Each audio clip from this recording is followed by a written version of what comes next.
All right. Well, should we get started? Alrighty. All right. If you want to do the intro and the outro, yeah. All right. Ready? Yeah, it's ready. Do you want to count me in? All right. We are going in 5, 4, and 3, and 2, and 1. Welcome, Coffineers, to Two Friends and a Coffin. I changed things up a little bit That's because two. it's Bane's episode. Woo! That's 2 friends. Sometimes 3, but not 4. You made me worried that I said it wrong. And not 1 either, because I am not gonna. No one wants to hear me talking at people. Yeah. That's why we're together, because we're boring alone. Exactly. And we're much more exciting together and give that fun dynamic of, there's a storyteller and then there's the commentator. I worry that if I were by myself, and I even worry this not by myself, that it sometimes sounds like I'm just giving a book report. Yeah, sometimes I could see that. Yeah. I'm very happy that we have each other. Yes. I love you, Carls. I love you. Mwah, mwah. Okay, that is quite enough of that for the entire season now. Have you been? It's been, what? 3 weeks? Yeah. I've been good. Just trucking along. Mm-hmm. Nothing too exciting. How have you been? Going nuts with grad school, but yeah. You got busy. Someone's in grad school. Yeah, when you want to go and be a therapist, you kind of have to get that master's, and it's like, here's your hundreds of pages of reading for the week, and you're just like, is this even possible with work full time? And then I'm like, okay, you got the end goal, you got to do it. Yeah, gross, but good. We'll see if I'm any good at this. I bet you've been a therapist for me enough. Yeah, you're in trouble. I'm a loaded conundrum. You're loaded? What? I don't know. See? Hell, I think I do. I should be loaded right now, but I've still got a couple of recordings to do tonight for class. So, yay, group projects. Yuck, gross. Yuck. We say as we essentially do a group project. Well, this is not a group project. This is a passion of the heart. A passion. Ah, la passion. La fuori. So speaking of la passion. Yes, la passion, yes. What do you have for us today? Well, I have something, and maybe I should talk very creepy like this. What do you think? I think I'm intrigued. A little like Hannibal Lecter. Okay, I know people are just like, oh my gosh, they talk too much, they banter too much, but other people think we're hilarious. So, and sometimes that hilarious stuff is funny. It's funny. Yes. And like I said, this is, we sometimes say things that could be construed as offensive, but our humor is about the situation, not the person involved. Yeah, exactly. So, well, for this episode, we've done a lot of different things. We've done serial killers. We've done, history, dark history. We've done popes. We've done explored HIV and how that's affected people. We've gone all over. We've gone over the map. We've gone to England. We've gone to Italy and Roma. We've gone all over the US. We are going back to Italy. Ooh. And this time we're going to say, fuck the men, because we're going for a lady. A lady? We are going to be talking about la Soponificatrice di Corregio. Oh. Otherwise known as the Soapmaker of Corregio. Ooh. Yes. Now, Corregio, I'm going to take you to this town in northern Italy. This is a town in the region of Emilia-Romagna in the province of Reggio Emilia. And actually, this is where one of my great-great-grandfathers, my Italian one, does come from, like 10 miles away, or should I say like 5 kilometers from this very town. So it's like kind of weird that like but we talk about what we know, we talk about our passions. Sometimes that corresponds to our own lives, and why we have absolutely nothing to do with this in reality. It's kind of weird that it's like, oh, this is like 10 miles away from where I've actually been. Well, this is to set the context. This place in northern Italy is the area that's known today as the culinary center of Italy. It's not very known by tourists. People go there, but they're mostly foodies. This is the place where prosciutto di Parma. It's where we get the cheeses, the Parmigiano Reggiano. We get balsamico, the vinegar. We get all those fun things that we love. We get tortellini and brodo. Drooling. I want to eat now. Let's nom. But yes, this is the place where all that takes place. So, but we're also going to be talking about food in a way that's rather not appetizing too. So keep that in mind going through. Well, let's go back. We're going to this region in Reggio Emilia, Corregio, and it is now 1941. What is going on there? Well, World War II? And I got it. There's a certain bald-headed man that loves to wear black. I'm not saying he looks good in black, but he likes to wear black, and he's in power. Il Duce Mussolini. A certain number of people wanted to have tea with him. That was a great movie, by the way. What are you laughing at? I'm just laughing at tea with Mussolini. tea with Mussolini, Il Duce. Well, this is not about having tea with Il Duce, but this is kind of the context. This is World War II. The Mussolini has been in power for a while as the head of the government. The prime minister, I think he was the prime minister, what the equivalent is, but he literally controlled the governor. Italy, what most people don't realize during this time is Italy was actually a monarchy. So there was a king of Italy, and that Mussolini was basically his government in power. It was kind of like democratic, but not a democratic monarchy, but different. Not quite as liberal as or democratic as, say, the Queen's government in England. The king was kind of a pushover. And there you go, Mussolini. So Mussolini allies with Hitler. They get together, and the country is officially at war. And what this means is the whole economy has actually turned over to a wartime economy. So almost like in the US, when you've heard during World War II, there was rationing. There were kids being called up to battle. So this was a period of great turmoil, social turmoil, as people were fighting against ideologies such as fascism and versus socialism.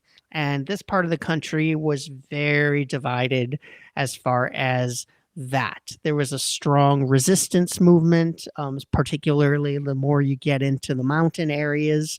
There were strong fascist leanings where people felt that this is the way that Italy should go. And so people were very divided at this time. And this is the north. This is actually close to where Emilia-Romagna was actually a place that Mussolini was from. So he actually did also have a lot of support from this area. Okay. So that's the context. Okay. People's sons going to war rationing, and a bald-headed man who doesn't look good in black. Well, anyways, back to, on the national front, there's lots of war, there's lots of politics, blah, blah, blah. You can imagine the newspapers.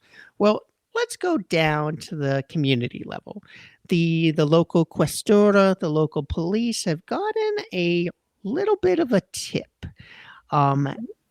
There's been women going missing, Oh, and they're trying to figure out the latest one, which was Virginia Cacioppo. She was an opera soprano and actually a pretty good one. So she had sang at yes. she sang at La Scala. She was she's known for singing.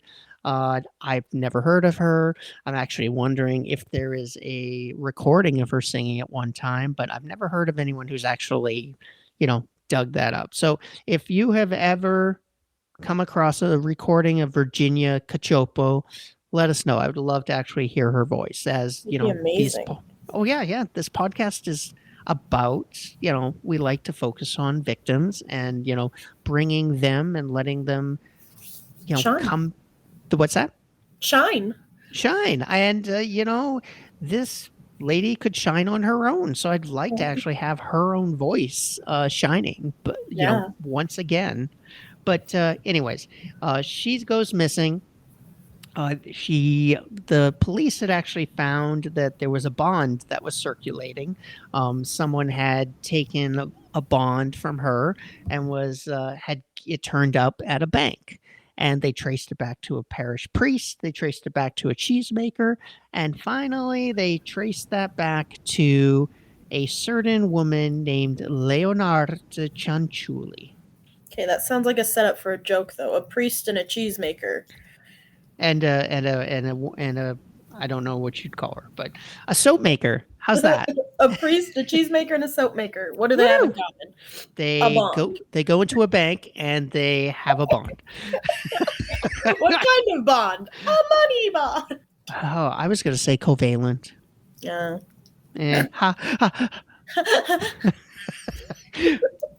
But they trace it back to Leonarda, and apparently they do a raid on her house. The first time they don't find anything. The second time, and maybe it's because they've talked to other people, they get more information. But the second time they find blood spatter. They find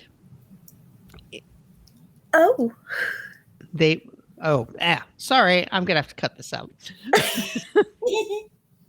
They find blood spatter in the septic tank. They find some fake teeth. Fake teeth? Fake teeth, like well, dentures. I guess that makes sense for the time period. Mm-hmm. Well, dentures. Okay. Sorry, I didn't know what. I was thinking like costume store fake teeth.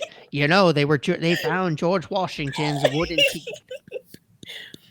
Or it's just like kind of like in Hellraiser, that one, that weird that one that has like the teeth that chatter. Oh yeah. That's always like really creeped me out.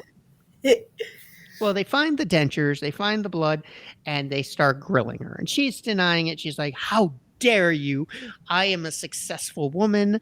How dare you?" And, she was a member of the community, an upstanding member. She was involved in the social circles. She had her own business. She ran a clothing shop that also sold furniture, and she on the side was doing, kind of folky things. She was doing palm reading and she was doing fortunes. So things that like she's a vibe. I know she actually was making a bit of money and she was doing well for herself and her 4 kids. And she was she married, widowed? She was still married, but the husband had kind of gone off on his own. That was Raffaele Pansardi. He had kind of gone off. He took a job in Genoa and had gone and done that. There was apparently some problems with him at home, and so he kind of was not in the picture anymore. So she's kind of single mom and 4. Exactly. Yeah, single mom. She's on the way up doing things, but they're like, no, so they grill her and grill her and grill her and grill her, and they finally she confesses. She confesses to the murder of Ermelinda Faustina Setti, who disappeared in December of 1939. Oh. She confesses to the murder of Francesca Clementina Soavi, who died or disappeared in September of 1940. And she also confessed to the latest one that they were investigating, that of Virginia Cacioppo, who died and went missing in November of 1940. Okay. So this is 1941, about a year, 6 months to a year after The most Virginia recent. had gone missing, and it gets worse. Oh. Yes, it gets worse.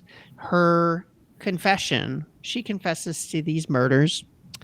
She also confesses that when they ask her how she got rid of the bodies, because they've never found the bodies, they found some blood, they found, Teeth. remnants.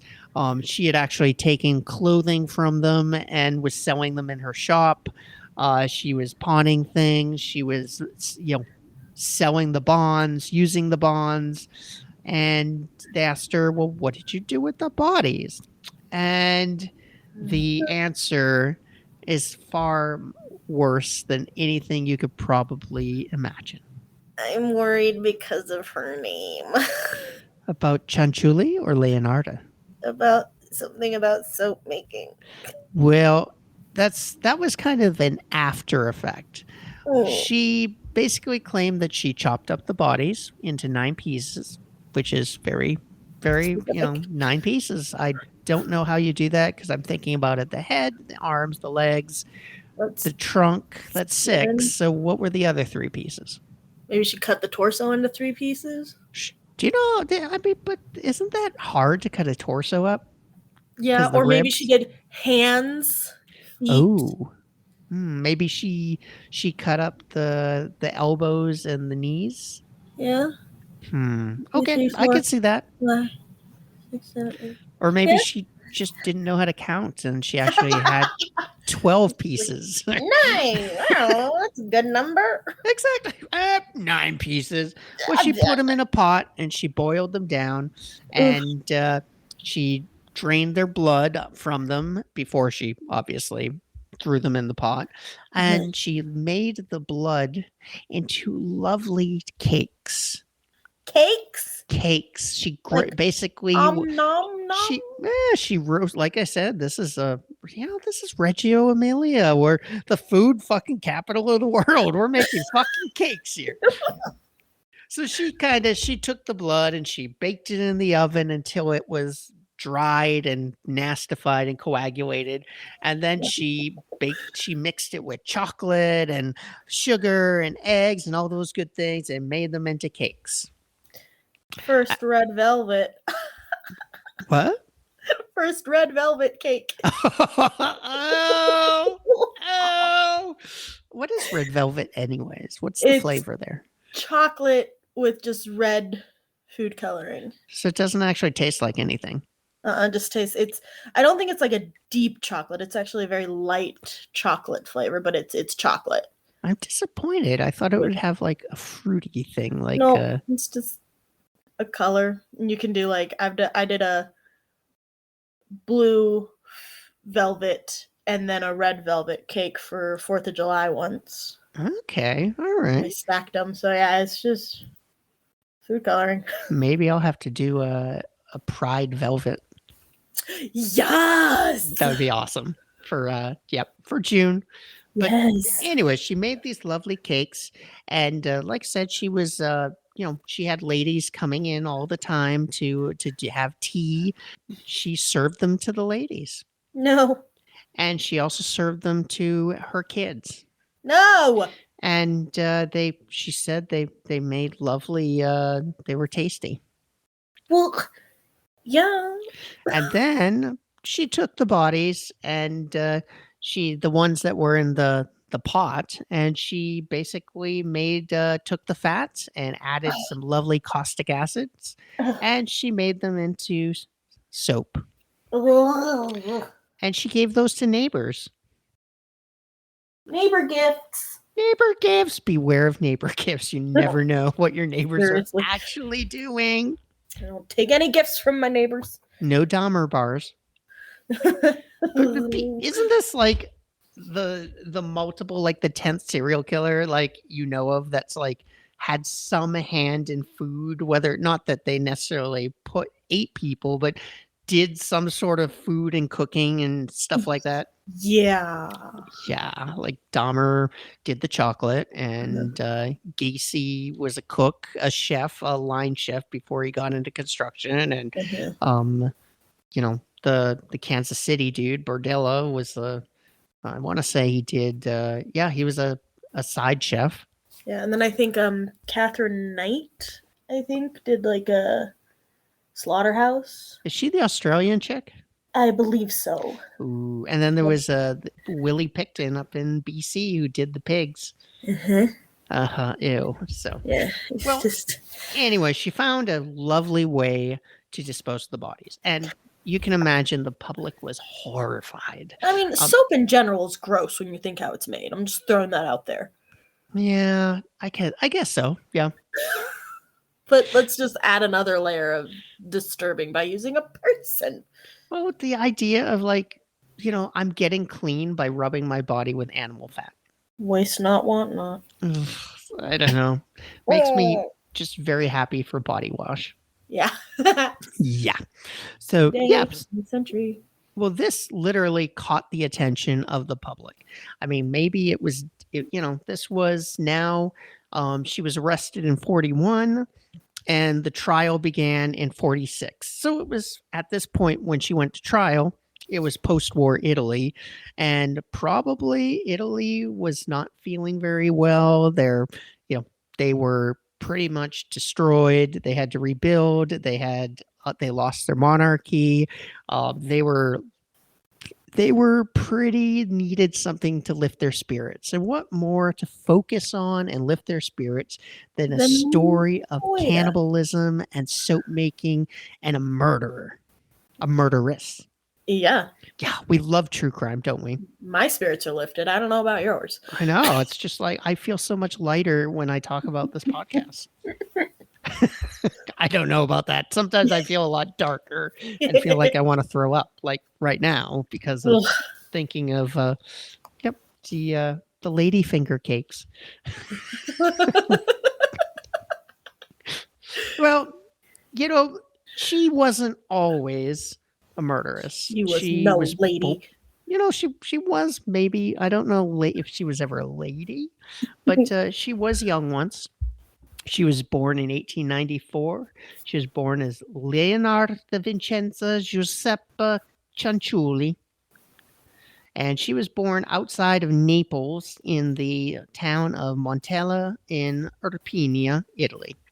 Naples was part of a more impoverished area, but she grew up a little bit not poor, but not exactly middle class.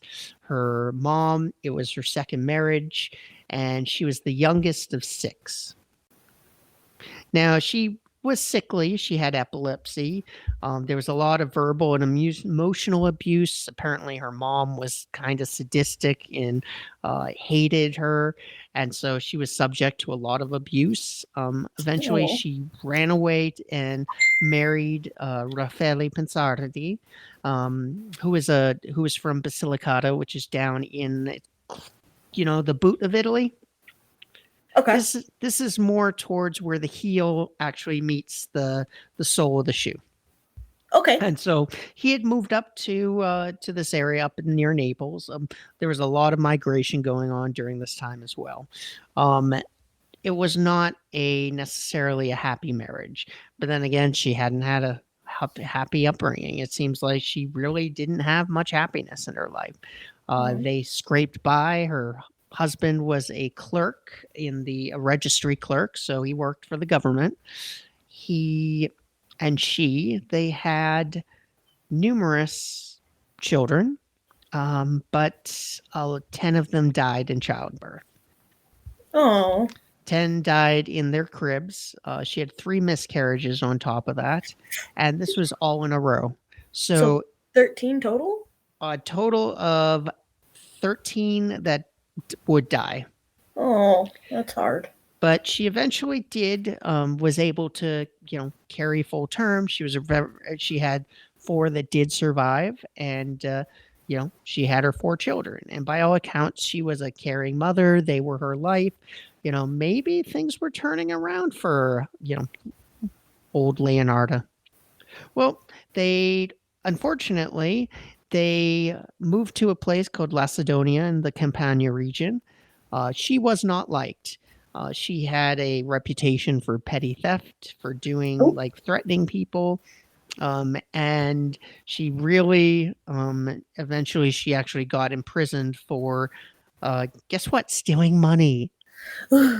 Oh, yeah. And eventually she would still keep doing that. But then an earthquake came through. This is the famous earthquake that rocked the region, and basically everybody in this town, their houses were destroyed. So, as part of earthquake relief, they resettled up, and this is how they came up to Reggio Emilia, to the town of Corregio. Okay. And so she opened up this clothes and furniture store. She began to get popular. She was well liked. She was a poetess. She wrote poetry, and people apparently, as an addition to calling her the Soapmaker, they would refer to her frequently in the press during her trial as the poetess. So, I mean, she couldn't have been that bad in poetry that they referred to her by that, Mm-hmm. So they aside from murder, she would have been a pretty cool chick. Maybe she should just should have read poetry more. Maybe should have taroted her way to not murdering somebody. Well, unfortunately, it seems like the taroting would get her in trouble, though. How harrowing. How tarrowing? Sorry. Or harrowing? Or harrowing. I said harrowing to rhyme with tarrowing. Oh, well, yeah. Yeah.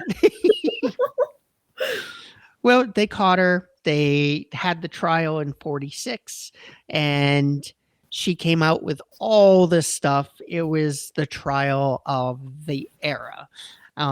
She was framing herself for an insanity defense. Her claim was that her son was being drafted into the war, and she was doing everything she could to support him. Okay, but how many other women's sons were being drafted into the war? Pretty much all of them. Yeah, I know. But keep in mind, she had lost so many children, so she kind of had, I mean, who knows, maybe she just kind of went nuts, but she had 13 children die. That's true. So, this was something that was kind of like, oh my God. Triggering. Yeah, Giuseppe's gonna die. So, and this was her firstborn son, who lived, who was, of college age. He, the other children were much younger than him, but he was one, and he was kind of up for being drafted.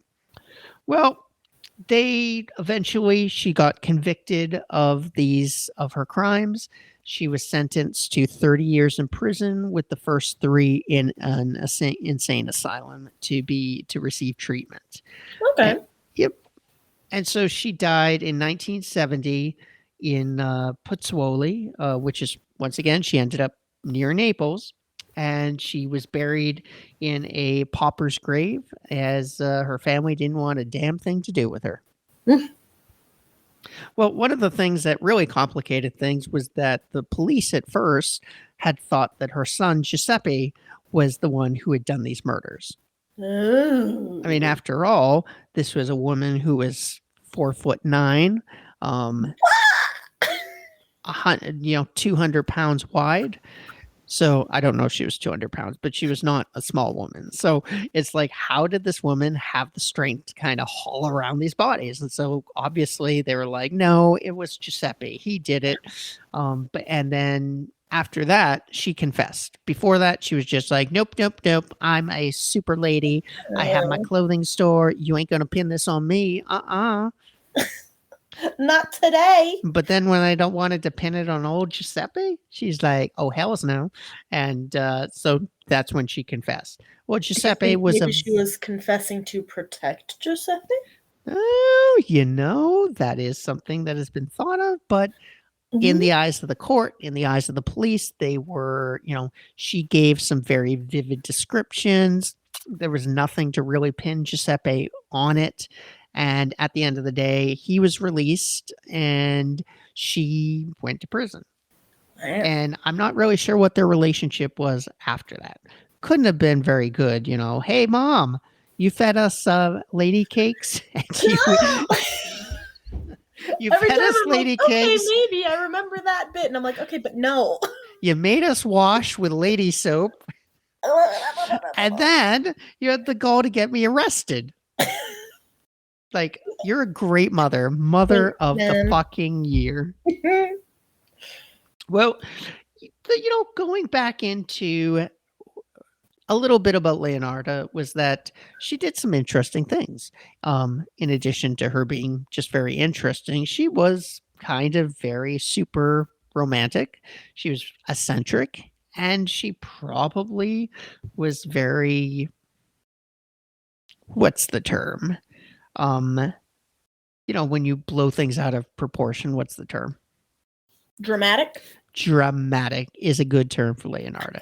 Well, when she was in prison, this was after she was incarcerated, she wrote a book called Confessions of an Embittered Soul.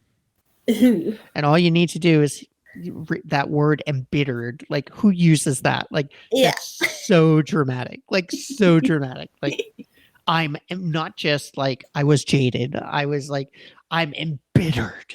Confessions of a Teenage Drama Queen. Or more like a 60-year-old drama queen. Well, this like autobiography was 700 pages long. Oh my gosh. Yeah, it's never gone into print. Apparently, it's been withheld. But there's been researchers that have read it, and they've printed quotes from it. And what came out of this was very dramatic. She painted this whole story of her mother was raped, and that's how she was born. And her mother hated her because she was the victim of rape, the product of rape. And she had multiple suicide attempts where she tried to hang herself and the rope broke. And on her wedding night to Raffaele, her mother cursed her and said that that cursed her, that may she have terrible luck and all her children die. And then she went to a gypsy fortune teller. We won't use the term gypsy, which we already did, but instead we'll use the term that is acceptable of their people and respectful, called the Roma. And well, I the have Roma. Roma blood, and I personally still love the term gypsy. Well, you're in theater, so that means something completely different. Sorry, the rest of my people. Sorry that your people are called gypsies. I'm sorry. So, is your family actually Romani, or are they from a different tribe?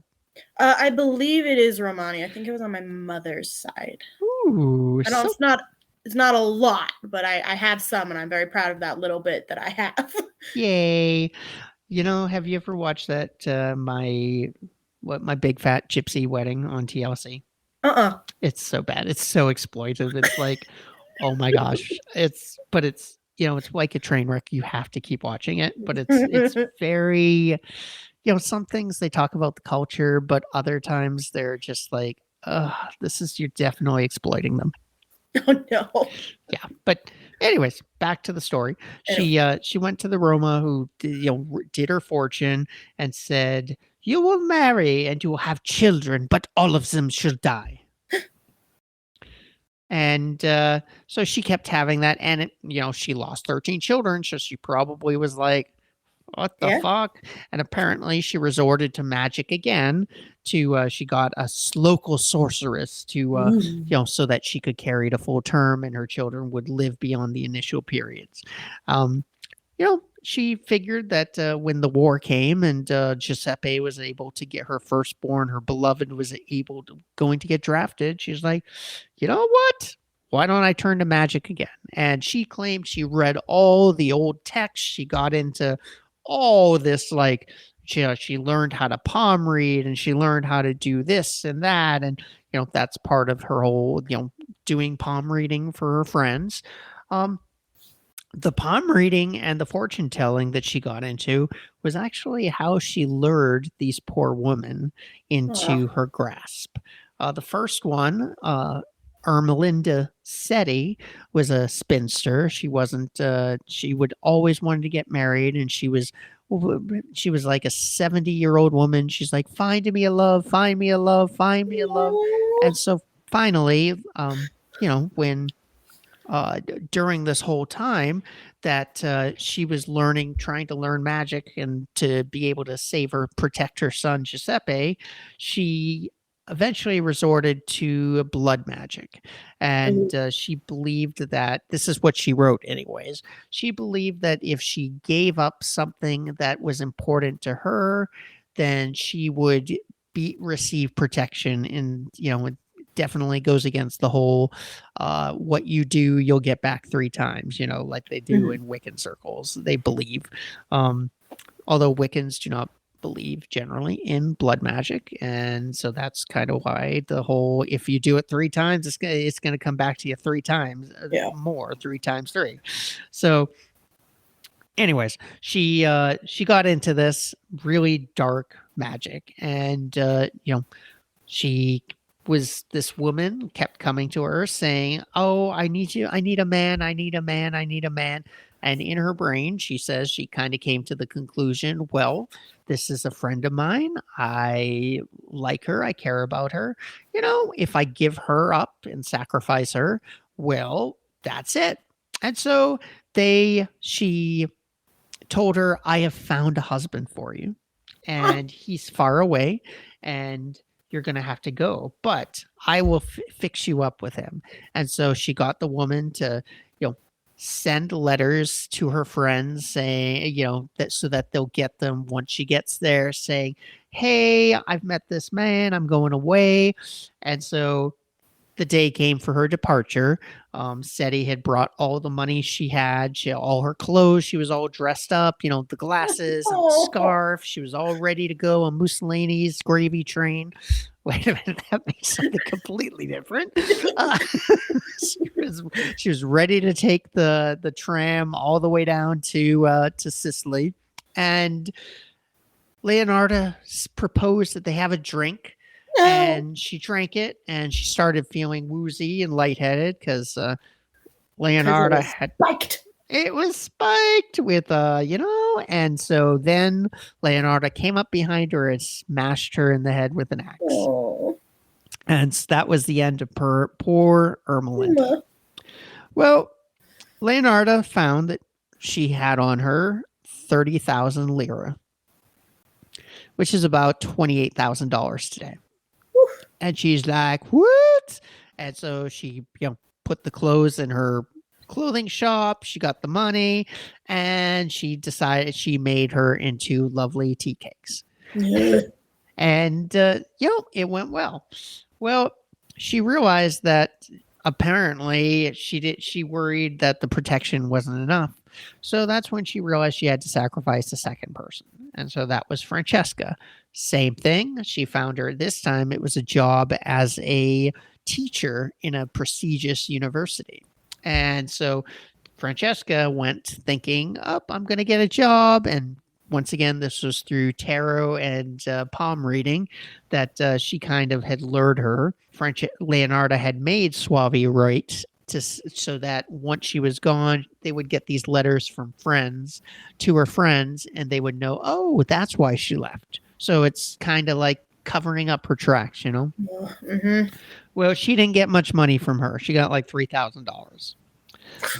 And she's like, she wasn't done yet. So that's when Virginia came. And Virginia, she was a had-been. She had been a famous opera singer. She had been successful. But now she was in her late 50s. She was getting older.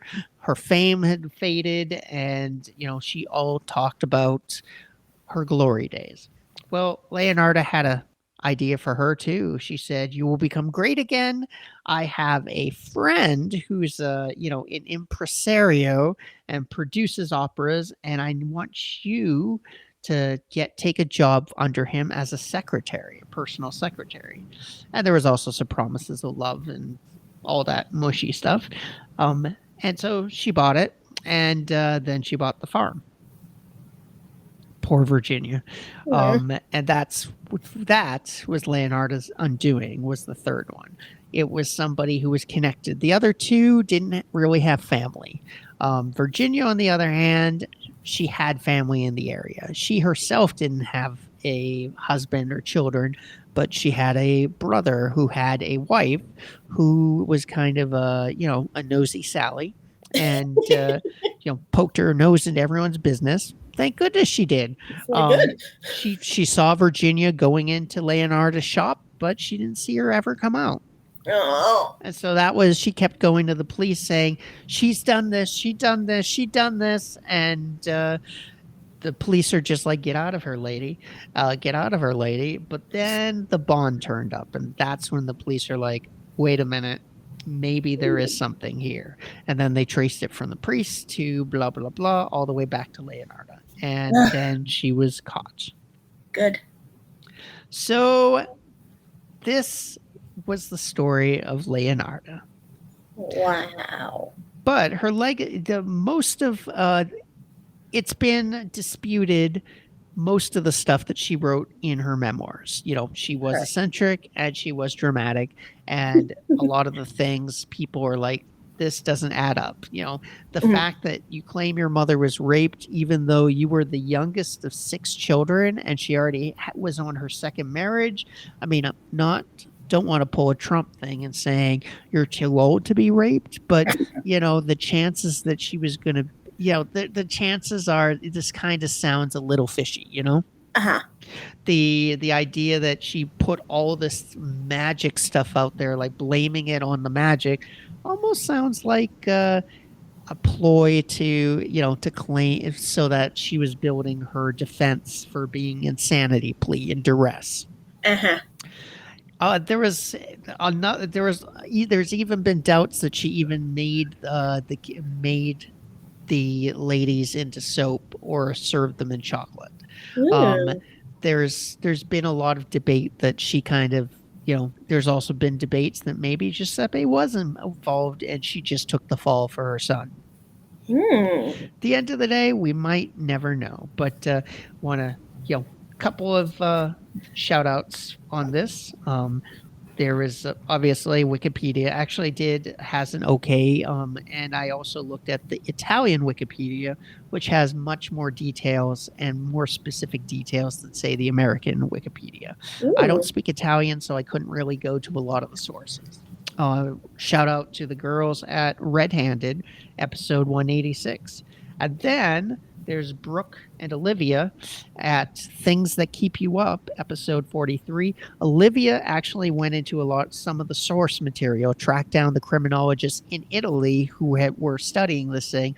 And these are the people that kind of came forward, and she kind of pointed out that the American whatever you read in America about her, people kind of take it from her memoir, the 700 pages, the confession she did. And instead of, thinking about this rationally, everyone just takes the bait and thinks, oh, she wrote it, so that must be true. Even though we know that most serial killers are liars to the end. I was going to say, you can lie in an autobiography. Uh-huh. Yep. So that's, those are the resources I went to.